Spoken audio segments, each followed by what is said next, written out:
তো আজকে আপনাদেরকে দেখাবো ধনিয়া কলেজ মাঠ। ধনিয়া কলেজের সামনেই প্রচুর পরিমাণ গরু এখানে চলে এসেছে। একের পর এক ট্রাক নিয়ে গরু নামতাছে। অলরেডি রাস্তার ওই পারে মোটামুটি অনেক গরু নামছে। এখন ধনিয়া কলেজের সামনে যে রাস্তাটা সেটা অলরেডি অধিকাংশই গরু দিয়ে ভরপুর। তো দেখেন ট্রাক একের পর এক সিরিয়াল গরু নামাচ্ছে। তো আপনারা চাইলে ঘুরতে পারেন, দেখতে পারেন।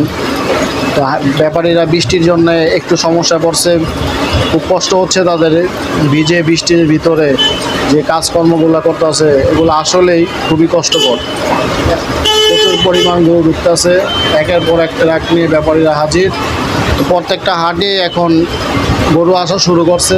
পোস্তগোলা, শ্মশানঘাটও একই অবস্থা, ধোলাইখালও একই অবস্থা।